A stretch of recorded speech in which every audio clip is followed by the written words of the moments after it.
Hi, and welcome everybody to Guy Running, the podcast about going from average runner in the park to sub-3 marathoner. My experiences, learnings, and failures on this journey to become a better endurance athlete while also working a full-time job and running a family with 3 young kids. Hey everybody, welcome back to episode 11 of Guy Running. It's my pleasure to have you all tune into this again this week. And I have a really cool topic, one that's incredibly close to my heart for the Dig Deep section today.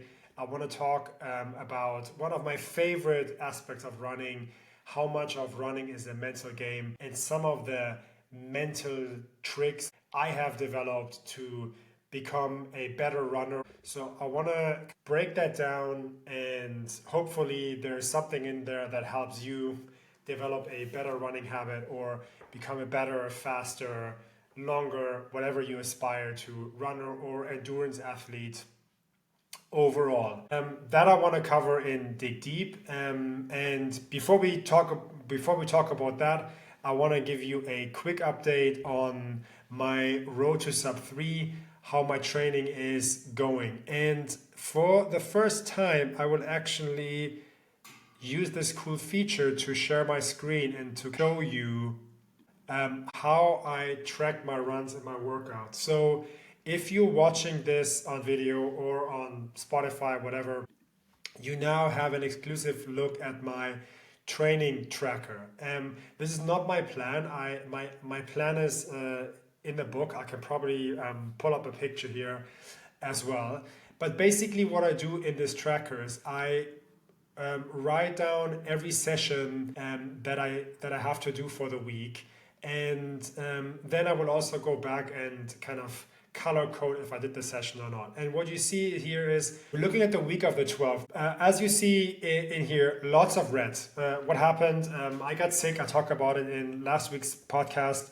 I caught a cold. It's been nasty. Usually these colds take about a week or to 10 days.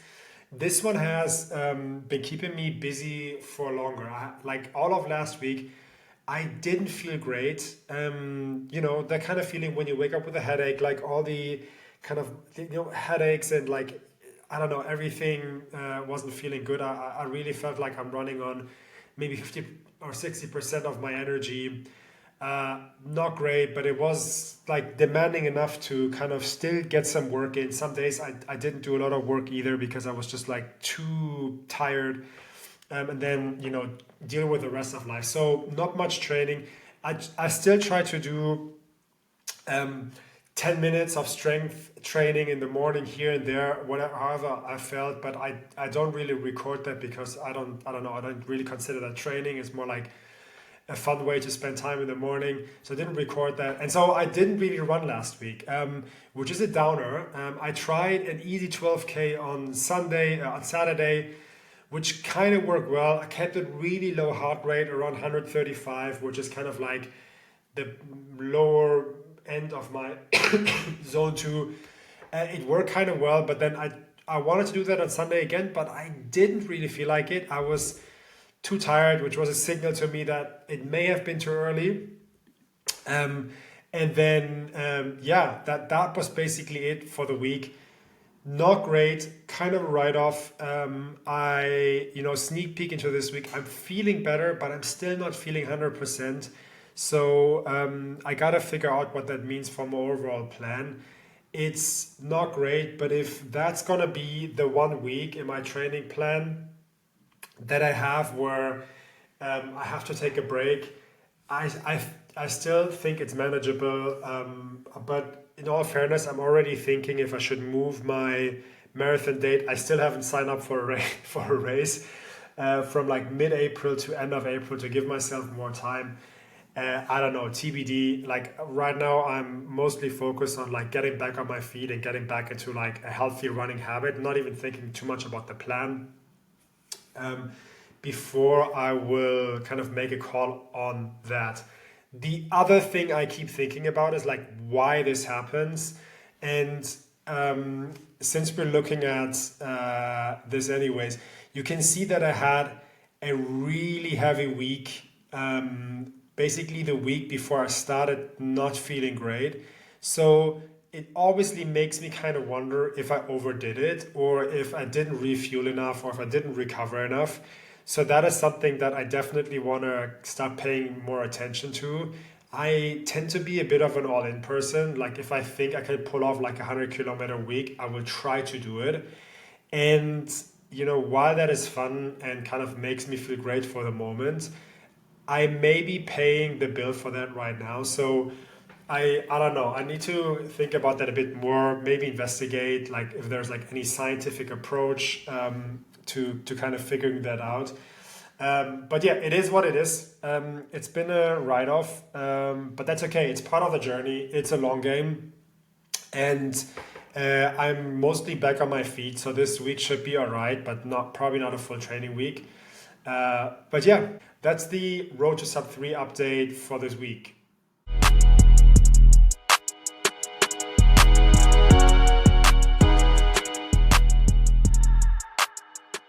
Running is a mental game. It's one of my favorite ways to think about running or endurance sports in general. And there are certain tricks that I have developed for myself to become a better runner or better cyclist. I think to become a better kind of athlete, amateur endurance athlete, whatever, overall, that I want to share today. And I think the mental benefits of running or cycling or endurance sport in general are pretty clear. And I'm sure if you listen to this or if you follow kind of my content on running, that is probably because of a lot of that like resonates. It's an extremely good way to kind of clear my mind. And that's probably also the reason why I don't like running on the treadmill. I do like 99.9% of my running outside, regardless of the weather, because that kind of effect of like just being outside in nature, especially on long runs, just by myself or with a buddy, like chatting, with or without music or podcasts or whatever, it has elements of like a meditative experience. And it sounds a bit crazy, but I'm pretty sure if you're a runner, you can relate. Running is a great tool to provide mental balance. And I think there is a reason why it appeals to a certain type of person. It's just a tool to like create balance to a lot of the maybe stress or demands in other parts of life. At least that's what it is for me. I want to talk a bit about the mental tricks now that I have developed, like over 15 years of running. Last year I had like over 2,000 kilometers, was just pure running. So pretty consistent. And there are a couple of habits that helped me to get there. So I want to run through them one by one. So let's get right into it. So mental trick number one to become a better runner is very basic, but to simply acknowledge that nothing is holding you back from running.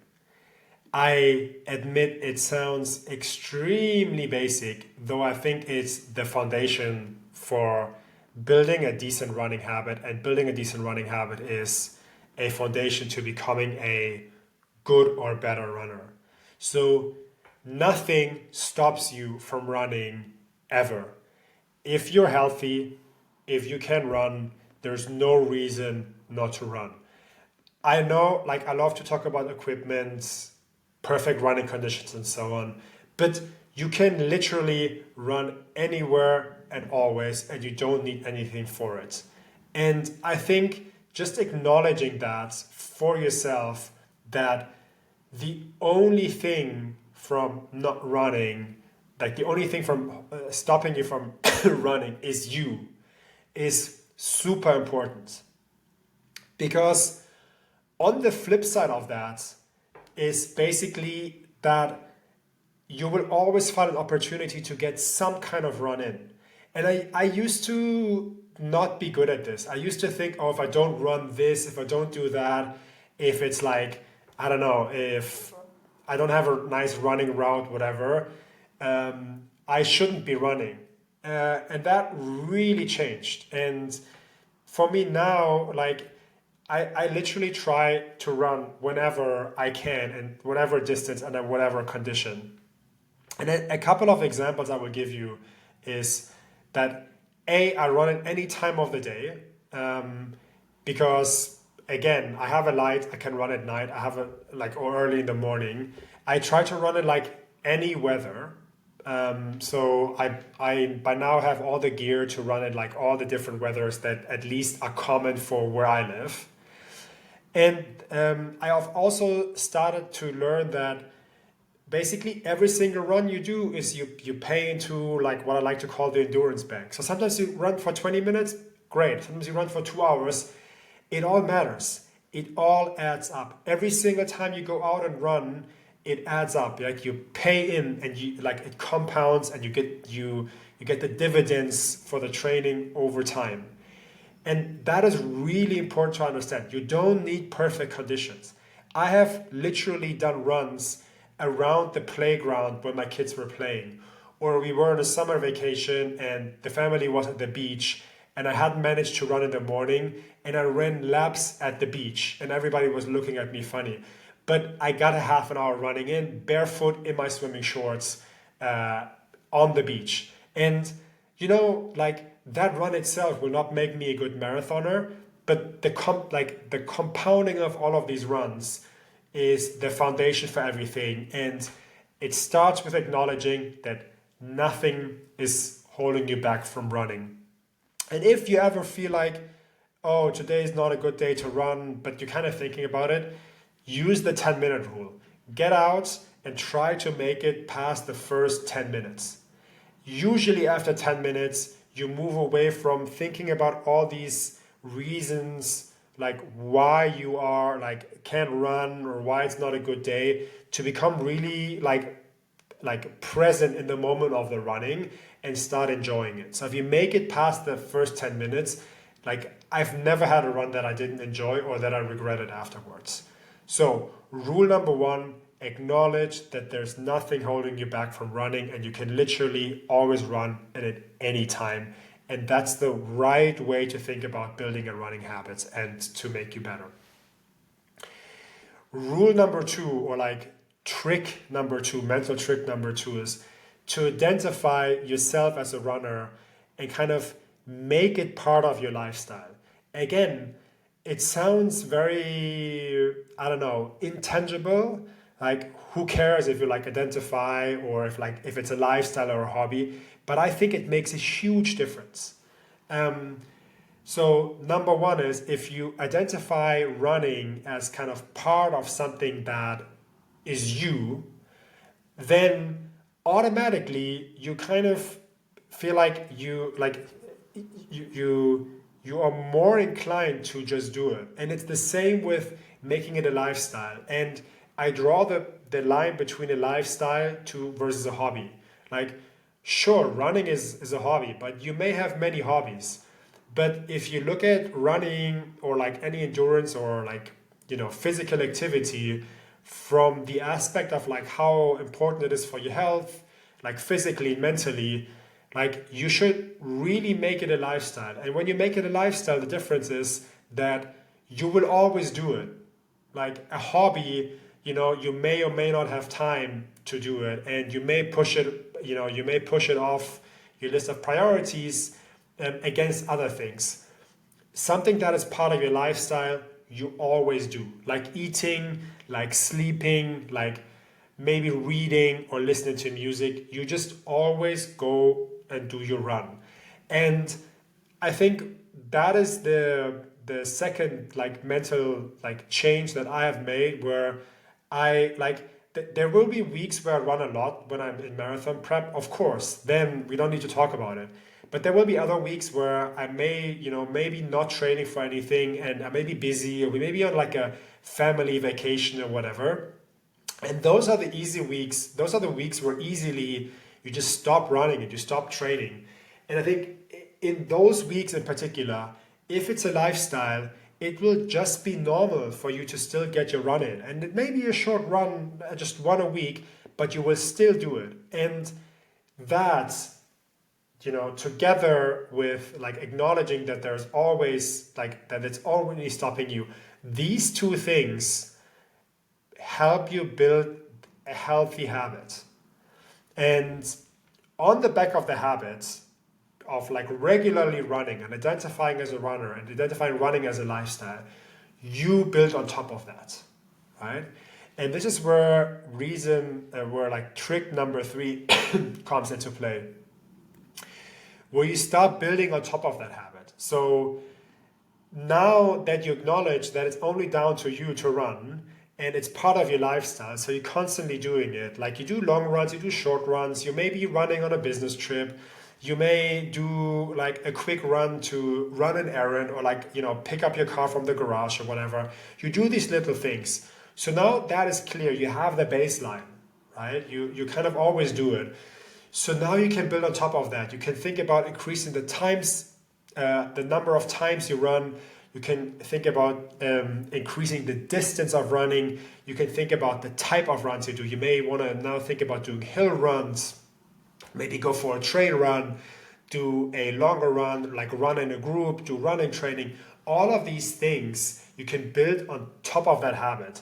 And whenever like people approach me about like trying to like get back into running or like getting fit for like a half marathon, whatever, like some common questions, I always start with like number 1 and 2. I will not use the words because they sound too extreme to most people. Like, oh, you should make it a lifestyle. That's too much for somebody that's new.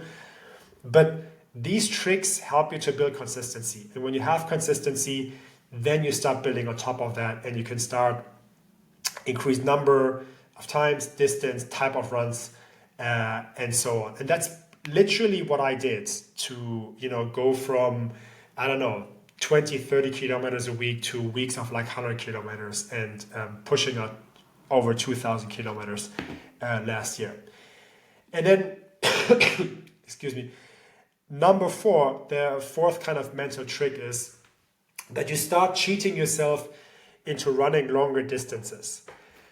So most people that run have a standard lap. Like it'll be, your local park, or you will run somewhere and back. Like, people love habits and are habitual, often even without even knowing. Like most people will have this, or it may not be the lap, it may be, or I run like 45 minutes or something like that.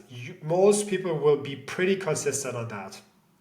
And I think that is great because again, it helps you build that habit and it helps you kind of, not only mentally get used to it, like get physically used to it, but then if you want to run more or better, a really easy way is to cheat yourself into running longer. So if your local running lap is 6K, then one day you just start and do like an extra turn to make it 7K, right? And then maybe a couple of weeks later, like now you're used to running 7K, and then after a time, like you do another turn and you run 8K, right? And you can play this game all the way to, now you run like 2 laps as your standard. And that's literally what I did. My local running lap is like 5K. I started then running an extension to it, which makes it 6K. And then for years and years, that was my running lap. Going for a run meant running those 6K. And then doing half marathon training and then marathon training, my kind of standard runs became longer. They became like 9K in half marathon, 8 or 9K in half marathon training, and then 10 to 12K in marathon training. And so I started extending that lap. And like I've gotten so used to now running this lap in the 10K mode that is my standard. If I now say I'm just gonna go for a run, then that's a 10K run, like easy tempo, but that is my standard. And if you want to, if you're like less comfortable with the idea, then the easiest way to trick yourself is to push the return point further out. So if you have a halfway point in your run, or you run somewhere and back, just make that longer, because psychologically, then once you're on the way back, you just need to run home. And that's the easiest way to do it. One thing I tell you I'm not good at is like do anything that gets me back close to my home and then extend to it, because psychologically then I'm going home, the run is over, I want to get this feeling of like the dopamine rush of like, oh, your run is complete, that you get when you're like back home, you may have a drink or like sit down and like cool down, whatever. Yeah, that's hard. Like, so if you extend it like midway through the run, so on the way back you're kind of going back for real. Leads me to trick number 5 is surround yourself with other runners. And this can come in many shapes and forms. I'm a person, I run 90% of my runs by myself for like various reasons, most of them logistics. But the cool thing of like surrounding yourself with other runners is that if they are better runners, then it'll kind of start raising your ambition, because you will see others that kind of run and they're fitter, and you probably wonder, hey, if they can do it, I can do it as well. And if you are the better runner, it'll kind of put you in this position where all of a sudden you feel the responsibility of like keeping the level up, right? So it will fuel your consistency and your effort and so on. And either way, it'll inspire you hopefully to be a better runner, or like a better kind of athlete, more consistent and so on. And you can surround yourself in like many different forms. It can be by joining, like running with a group of friends. It can be by joining a local running club. But it can also be like, a lot of this can be virtually by engaging in like a running community or sharing your progress. One of the key reasons why I do this podcast and like share a lot of my running progress on Twitter, and also, you know, to an extent post a lot of like my running on Strava and add like comments and stuff on it, is because the engagement with others that do the same is really like, it really fuels my ambition. Like, I see better runners. I see people on Twitter like every couple of weeks, like, oh, I finally ran Sub 3. And I'm like, shit, like, whatever, if he can do it, like, there surely is a way for me to do it, right? Not in a way of like, I compare myself to them, but it kind of inspires me that there's a path that, you know, to make it work. And I like, it inspires me to figure out my own path. And then on the other hand, like, I by now have a bunch of folks, I don't know, I don't have a crazy following on Twitter, but it's a couple hundred people, and most of them kind of added me because of my running content. And every once in a while I do get this message of like, oh, cool, Nico, like, I have kids, I have a job, and I'm trying to become a better runner, and like, it's really interesting to follow your progress. So in a way, even if it's only like one person, it does inspire me to, you know, to continue on my path. So again, like, a nice little hack is surround yourself with other runners. It is a good way of like fueling your own ambitions and inspiring yourself to do better. Which leads me to number 6, is to sign up for a race or a challenge. And I know there are usually two crowds of runners. One of the side is like, oh no, I run just for like pleasure and fun. And the other one is like, sure, I want to race. Like, I'm not doing this for nothing. And I think I need to like explain this less to like the second part of the crowd and more to the primary of like, you know, like free time runners, whatever. I still think signing up to a race is like super beneficial.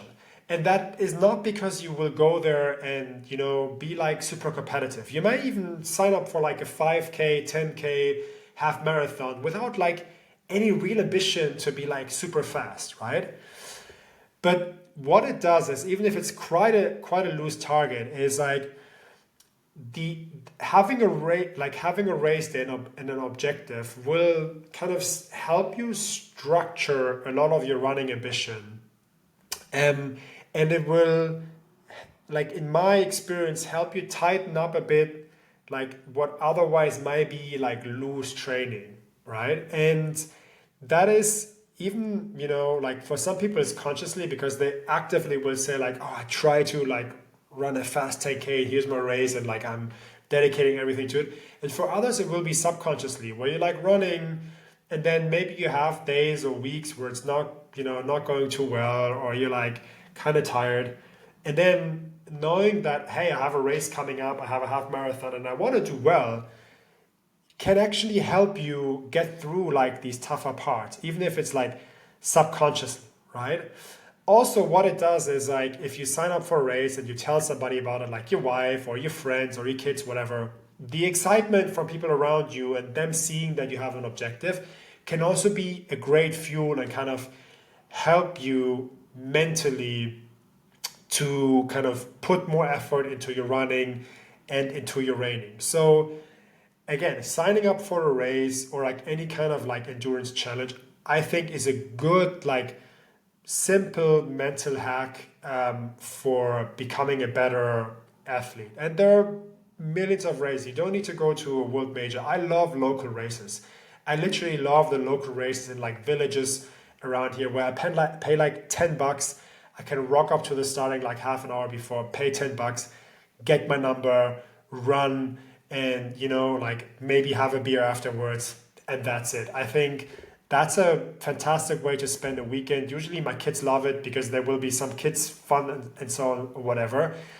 So it doesn't need to be anything crazy. It can be completely no frills, like very down to earth, but it kind of helps. And also being at the races and seeing other runners, seeing people in my age group or like even people that are older, or a lot of people that like they look like less fit than I am and they run faster, and that kind of makes me wonder like shit, like it inspires me to try to be better, and it gives me a it gives me motivation, and like helps me to mentally go through sometimes when I'm like maybe don't feel like running, to still push through. So that's number 6.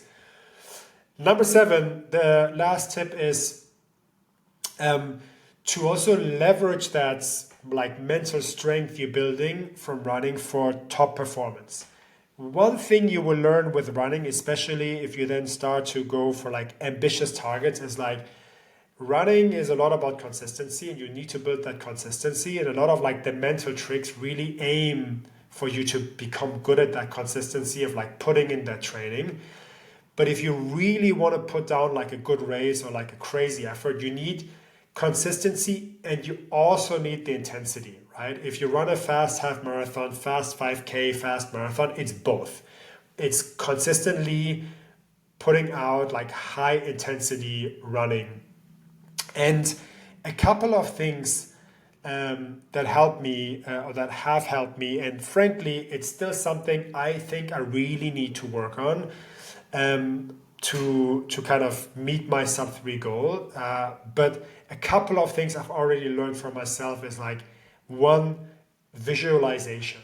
Just thinking through the race before, knowing the track, like the way you run, kind of visualizing what it's going to be like, visualizing like what it's going to, like how you're going to behave when it's going to get tough, like what kind of mental tricks do you have up your mind that will continue to like keep going.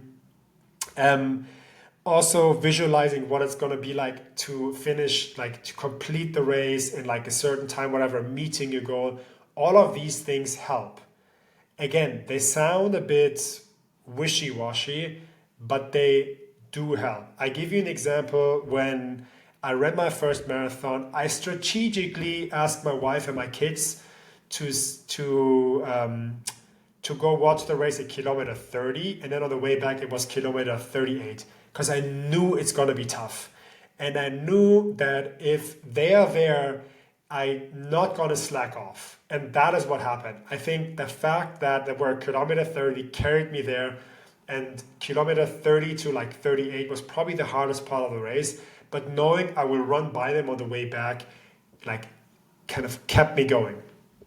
And the other thing here is to kind of know yourself. If you've raced a couple of times, like understand like which part of the race is hard for you, right? And this is one example that I just made. The other example is I've like running shorter races, I've realized I'm good at the start and I can be good at the end, but sometimes mid-race I lose time because you find your rhythm, or you may be running behind somebody that gets slower, and then I could often see my race times drop off, right? Like I would run a half marathon at like a decent pace in the beginning, then it would kind of drop off, and then I pick up the pace again. And after the race, I wondered like, oh, what if I had not shaved off? Like, what if I've not lost like 30 seconds, there, or like 10 seconds per kilometer over like 3 kilometers in like the mid race, like mid race slump as I call it. So knowing myself and kind of mentally preparing myself for that's going to happen in the race, and having an answer to that is absolutely key. So that's not just your legs moving quickly, that is your mind being ready for that to happen, to kind of get into like coasting mode mid race because it's kind of comfortable, and then having a gear to kick in. And then the last kind of mental strength piece to leverage for top performance is that you like, the more I train and the more intense my training blocks become, the more I realize that I need to reduce all other stress in life. It just becomes like, to me personally, the training plan for my sub 3 goal this year is very demanding. Like running a 100-kilometer week, or like almost, or like a 90-kilometer week, and like having a 35K long run over the weekend, that is like a lot of stress for the body, not only physically, also mentally. You want to be ready, you want to sleep well, you want to get everything right.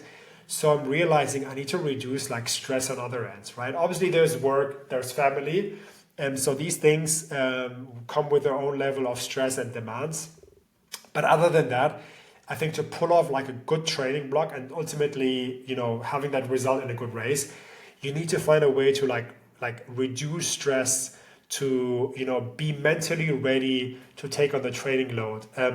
And this is really, I think, where the line blurs between like, or are you just a runner, or are you like trying to be a part-time athlete? I always joke and say like, I have like 3 lives. One is like as an employer to my company, to the company I work for. One as a father and like head of a family. And then the third one is as an amateur athlete. And doing that one justice also means like reducing stress so you can focus on the training. So those are my 7 like hacks, or like tricks, mental tricks to become a good and then a better runner. Acknowledge that nothing is holding you back. It's only down to you. Identify as a runner and make it a lifestyle. Start building on top of that habit. Literally cheat yourself into running longer. Surround yourself with more runners, other runners, running communities, so you get that inspiration. Sign up for a race is number 6, so you get you can get some like inspiration, like a mental push from trying to prepare for that. And then number 7 is not so much a mental hack, but it's like when you use all these tricks and everything you learn to kind of really try to use it to push your performance, by like visualizing stuff, knowing yourself, and also trying to remove stress from your training block.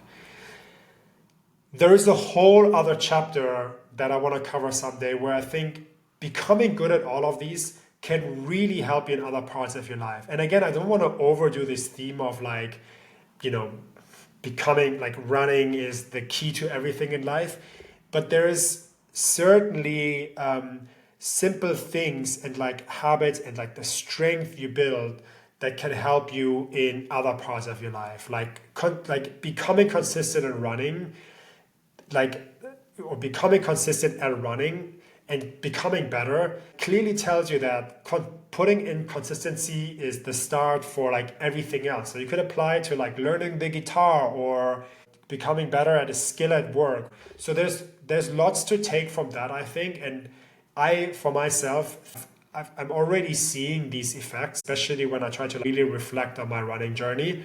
But that will kind of cover for another episode. And so I will save that for another time, and I will wrap up right here and right now. Thank you as always for tuning in. I would love to hear from yourself, from you in the comments on Twitter or personally, how you think about this topic. Again, it's like super close to my heart. If you enjoyed this episode, Please like it on Spotify or thumbs up on YouTube, Apple Podcasts. I don't even know how that works, but the episode should be there as well. Whatever, give me a sign, show some support, and I'm looking forward to speaking to you next week. And peace out.